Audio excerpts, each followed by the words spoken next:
have my son, who has, you know, some people say, well, it's a big achievement, your son didn't go to jail, he didn't do any of that.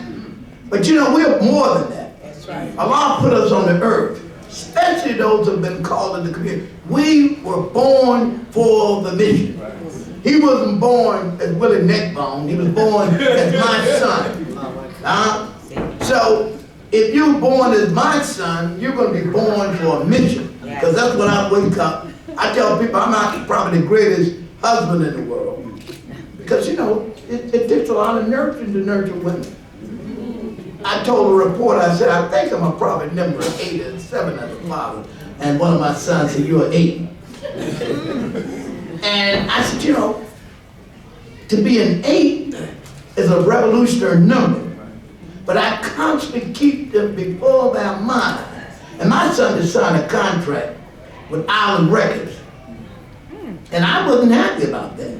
Because I had prepared him since he was a little young man to say, when I get old, you're going to take over my route. And he walked. Sadiq Mohammed was traveled to maybe 127 countries and is actually, I guess you would say, the father of a new genre of music that kind of merges rock along with hip hop. He has his own band called Preacher.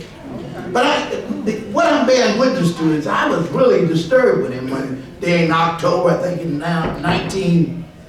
must have been around 1990 or something. And I brought him to Imam Deen Muhammad. I used to always, I tell people I don't play baseball, I don't play basketball. You're not going to find me doing it. That would be like just like my father. I'm going to read the newspaper, which you can bond with me about my work. My work is the resurrection of our people. I haven't gotten out of that business. I will die in that business. I will not stop to R. Kelly of the world and Jay Smollett of the world that had an opportunity to hear this message. Yes.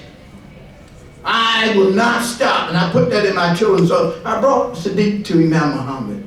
And Imam Mohammed said to me, he said, and I said, Brother Imam, I'm really trying to get him on this other path. So Imam Mohammed looked at him. He said, Sadiq, put Allah first and put Allah last. And he said, Brother Imam, he's just expanding his soul. And I kind of felt a little down, but that was my leader. So I said, my leader told me that. I said, I got to put this in my mind. I can tell you to resurrect quickly. Because I mean, I'm one of these fathers like this. This is how it's going to be done. They said my father got a little weaker to with my younger children, but I say I see why this is a young man's game, because I bring fire and storm in my house.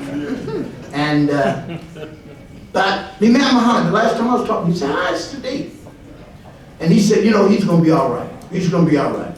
And he's here with us today, and I expect to see great work from him. And I also expect to see him. See, we as a people cannot be satisfied with this message, and it hasn't gone to firstly the people who earned it, the 41 million of us.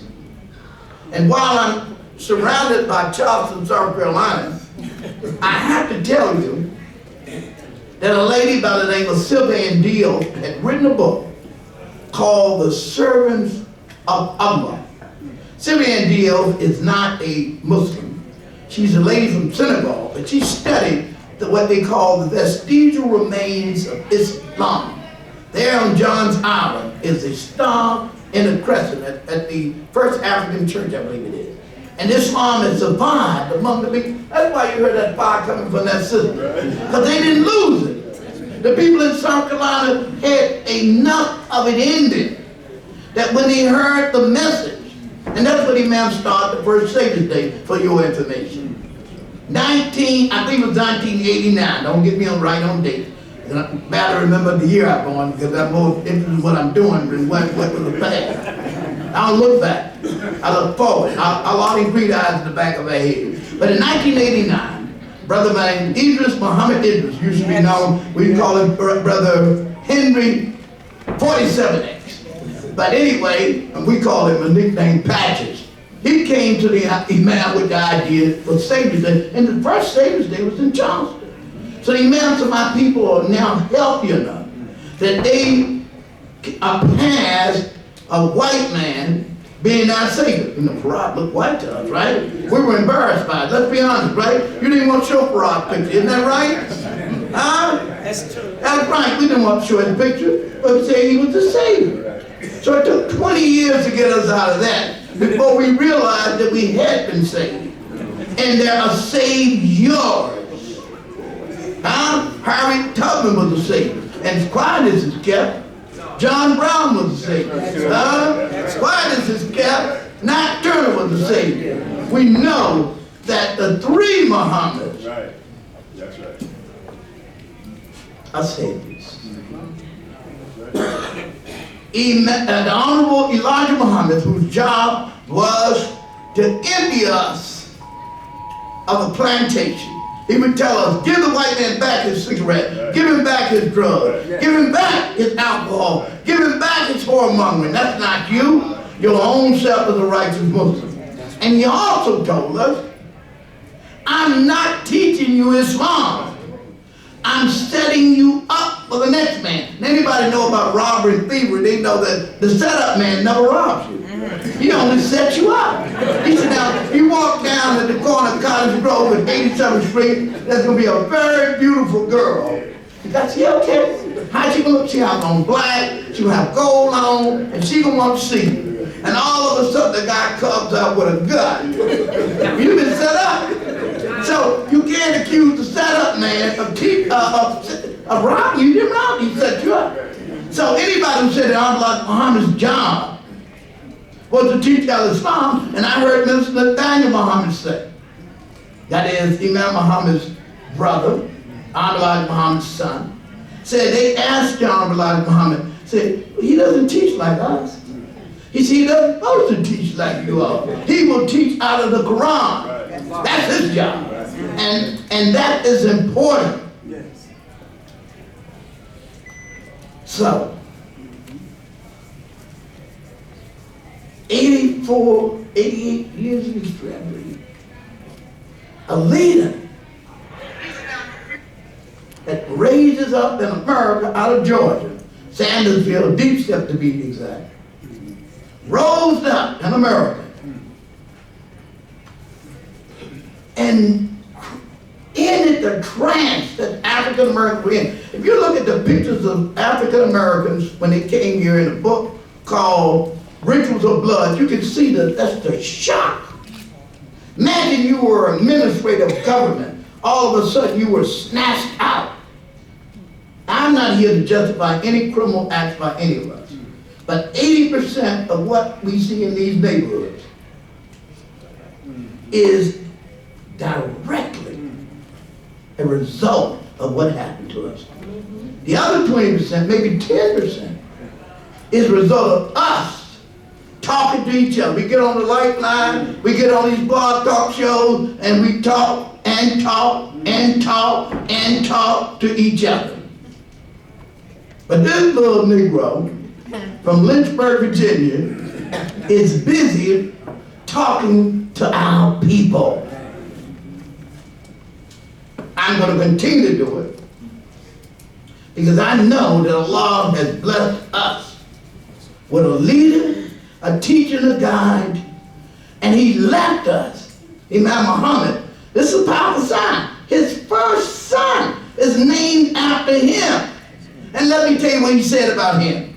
And a private meeting when I was a big imam before I fell out of grace with the big imam. They took I had too much mouth that I couldn't keep secrets. I was guilty of charges. I was never one who would conspire against the people. Couldn't do it. That didn't happen. If I had a bit of a con man, then you would know me today. But I don't have it in me. I know cons now. I know game, but I don't use it. So, dear beloved people, Allah arranged it that the first son of Imam Deen Mohammed is Imam Deen Mohammed. He didn't change his name, didn't keep him Wallace, which means a stranger in Welsh, but named him Deen to say, and y'all still got to call him Wallace. You know, I've been watching you guys too. You know, y'all had two great leaders who were very merciful.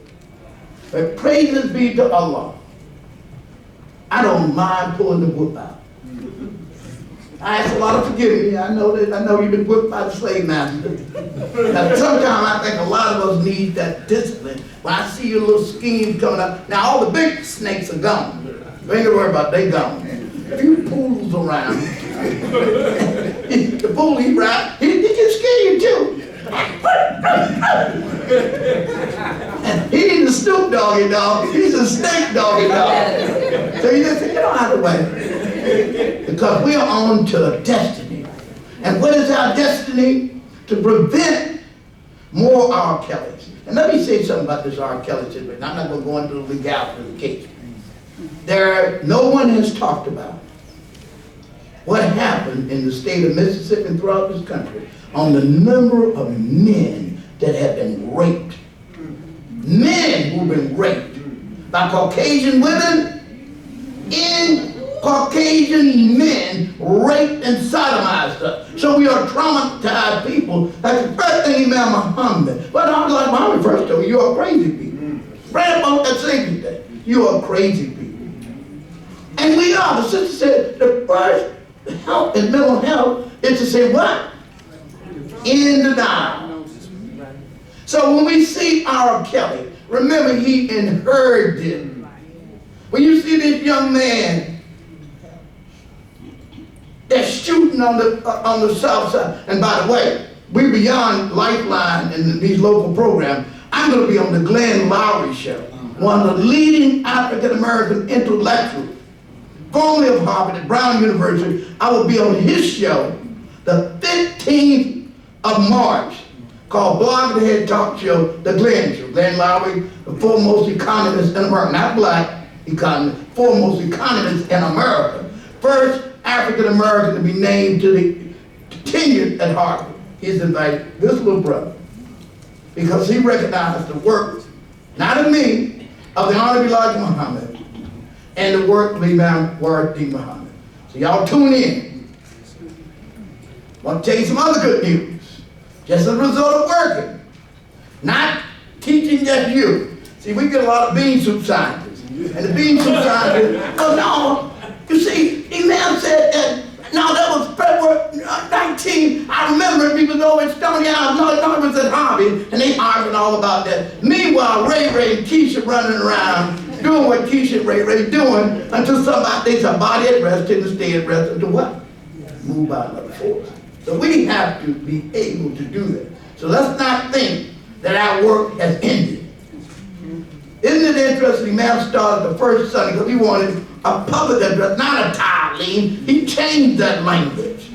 Yeah, that ta'aleem came when we were internal and we didn't want to just have Sunday meetings. So it means teaching and learning. Then he changed the language, what he called his meetings. Just as he changed his role, Muslim American spokesman for human salvation. And just in case y'all got it twisted, it was not milkshake or chocolate milkshake that started interfaith. It was in 1977 at Masjid Elijah Muhammad that Rabbi Joshua Haberman came to our mosque, and Imam visited his mosque, brought the faith community together, and went to see John Paul. Because people are here to steal your history. Now, I'm not excited to see the two people in Congress. I have been a city councilman for 2 years, almost 2 years in London, and I've never created a controversy. Why? Because I have African American genes in me, and I have the teacher of the Honorable Elijah Muhammad, Imam Deen Muhammad, and Imam Deen Muhammad II. I've been in international gatherings with him, and the enormous dignity, and never mind the nobility. Because let me tell you how high society looks at people. If you don't come from nobility, they don't want nothing to talk to you. They really don't. The Al Gores are the top people. They say, that's Muhammad. Yeah. You all in the Muhammad family will always be respected for the work of the Honorable Elijah Muhammad and Imam Deputy Muhammad, and you'll grow with more respect when you have continuity for the one who's temperamentally, emotionally, and spiritually situated. Now, I know Sister Clara Muhammad not as well as you do, but I studied her because I'm a follower of the Nation of Islam and a student. So a lot of people are not nation students. That means it's an intellect, but I'm a follower. That means I followed it, didn't understand it. Some of the things I heard from me, ma'am, I'm just understanding it now, but I accepted it. And I know that Sister Clara Muhammad spent time with this young man because she knew that he was the son of the one that was destined by her teacher to lead us into a new language. And he is building this community. Do you know what, with all this trauma that we had trauma. People feel bad. Elijah Muhammad passed, Imam Muhammad passed, and he's held this together with all kinds of considerations, even surrounded by people who sometimes, like I say, you know, thieves and robbers, they accidental thieves and robbers. They don't know. They be listening to the big boys and taking on suggestions, so I'm very kind to them. I'm very loving and respectful to them. But we're going to tighten this up. We're going to tighten this up. We have young men like my son that prayed a lot for him to come and help us. I told you before we have others. We have, I'm going to introduce him. I'm going to bring out leader on. But when I come back, I want to tell you about Ismail Shamsuddin. And he has his family here. It's something when you can get your son and your grandson. Some of us can't even get them to come to a concert, more or less to come to a concert. That says something about the leadership. Period. So, would the Shamsuddin family stand?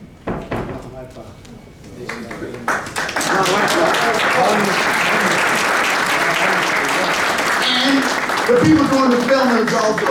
And would you please stand, sister? A solid filmmaker in her own right. Lee Daniels, look out.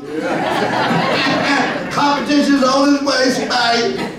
Tyler, you better watch out. You better put Medea back in. Put Medea back in jail.